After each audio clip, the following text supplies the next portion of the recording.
دوسرا کام، رمضان مبارک میں قرآن پاک کی تلاوت کی پابندی کیجیے۔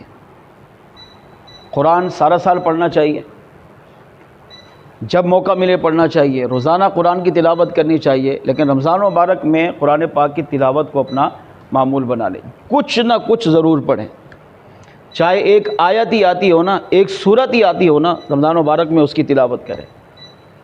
رمضان مبارک میں قرآن پاک پڑھنے کی اپنی ہی شان ہے۔ امام نافع مدنی رحمۃ اللہ تعالی علیہ ایک بزرگ گزرے ہیں جو قرآن کریم سے بہت محبت کرتے تھے۔ ان کی ساری زندگی قرآن پڑھتے پڑھتے اور قرآن پڑھاتے پڑھاتے گزری ہے۔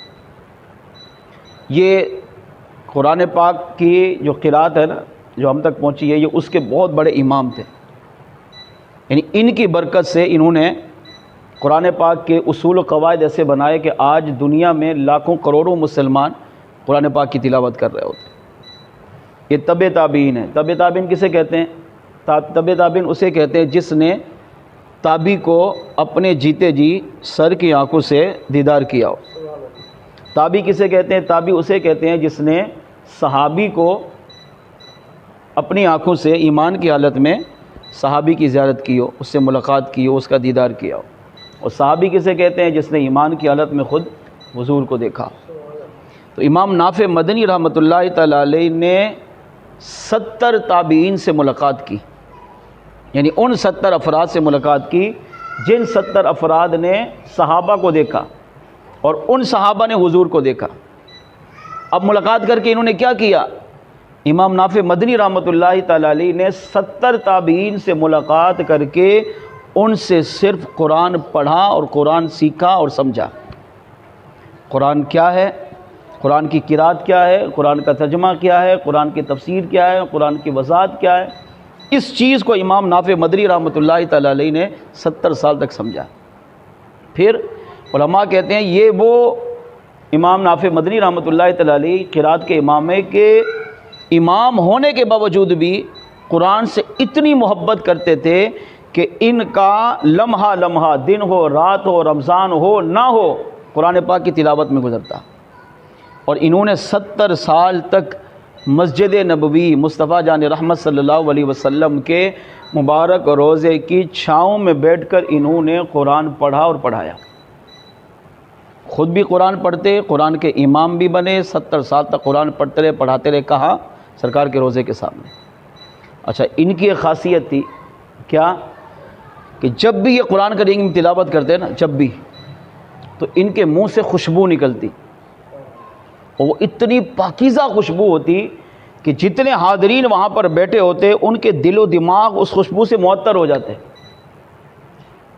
تو ایک مقام ایسا آیا کہ امام نافع مدنی رحمۃ اللہ تعالی علیہ ایک جگہ حاضر تھے اور لوگ بھی جمع تھے، تو آپ نے قرآن پاک کی تلاوت کی، تو جیسے تلاوت کی تو منہ سے خوشبو نکلنے لگی، اور ایسی خوشبو کہ جو آج تک کسی نے نہ لگائی نہ سونگھی۔ تو جب آپ فارغ ہوئے تو ایک شخص نے سوال کیا کہ حضرت، یہ آپ جب قرآن پڑھ رہے ہوتے تو آپ کے منہ سے یہ خوشبو کیسی ہے؟ آپ کون سی عطر استعمال کرتے ہیں، کون سی خوشبو لگاتے ہیں؟ ہمیں بھی بتائیں، یہ بڑی پاکیزہ خوشبو ہے، چلو ہم بھی اس کو لگائیں، اس سے فائدہ اٹھائیں۔ امام نافع مدنی رحمۃ اللہ تعالی علیہ فرمانے لگے، اللہ کی قسم میں نے آج تک کوئی خوشبو استعمال کی نہیں ہے۔ تو اب لوگوں کو اور حیرت ہو گئی کہ جب آپ نے کوئی خوشبو استعمال کی نہیں ہے تو پھر منہ سے خوشبو کیسی آ رہی ہے؟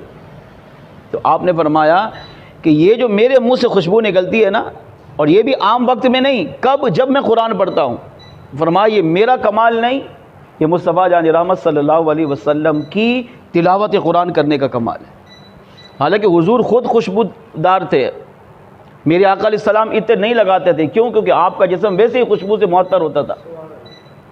لوگوں کو حیرت ہوئی کہ حضور کا اس میں کیسے کمال؟ تو فرمانے لگے کہ میں روزانہ مسجد نبوی میں قرآن کریم کی تلاوت کرتا، 2 رکعت نماز نفل پڑھ کر اس میں پورا قرآن پڑھتا، دن رات پڑھتا پڑھاتا یہاں تک کہ 70 سال میں نے مسجد نبوی میں گزارے۔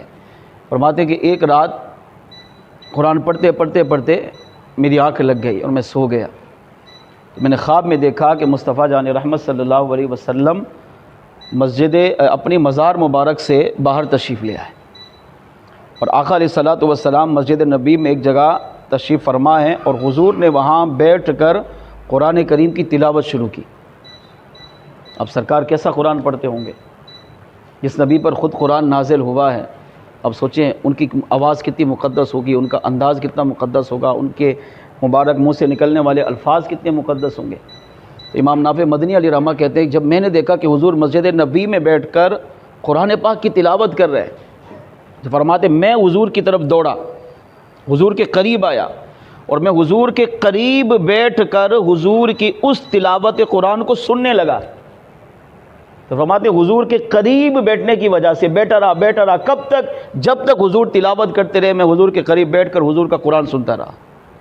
تو آپ فرماتے ہیں یہاں تک کہ میری آنکھ کھلی، فرمایا میں روتا رہا اور اپنی قسمت پہ ناز کرتا رہا، اللہ کا شکر ادا کرتا رہا، اے اللہ کہ ٹھیک ہے میں صحابہ میں سے نہیں ہوں، میں تابعین میں سے بھی نہیں ہوں، میں نے ان پاکیزہ لوگوں کو نہیں دیکھا، مگر قرآن پڑھنے کی وجہ سے فرما لوگوں کہ اللہ نے مجھے حضور کا دیدار بھی عطا کیا، اور سب سے بڑی خاصیت کہ میں نے خواب میں حضور کو تلاوت قرآن کرنے کا مجھے اللہ نے شرف بھی عطا کیا ہے، یعنی حضور کو بھی دیکھا، یہ بھی بہت بڑی سعادت ہے۔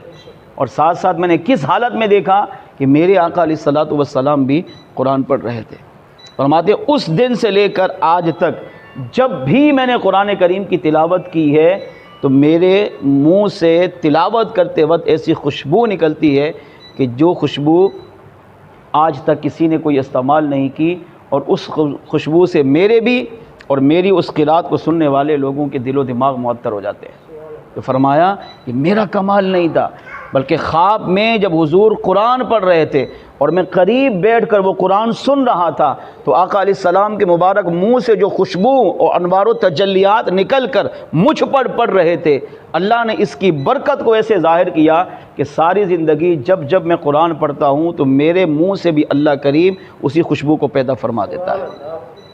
اس سے پتہ چلا کہ اگر مسلمان قرآن سے سچی محبت کر لے، قرآن سے سچا پیار کر لے، قرآن سے سچی عقیدت رکھے، قرآن کریم کی تلاوت کرتا رہے تو اللہ کریم اس سے خوش بھی ہوتا ہے، اور اللہ اپنے محبوب کا اسے دیدار بھی عطا کرتا ہے، اور رب کریم اسے قرآن پاک کی برکتیں بھی عطا فرماتا ہے۔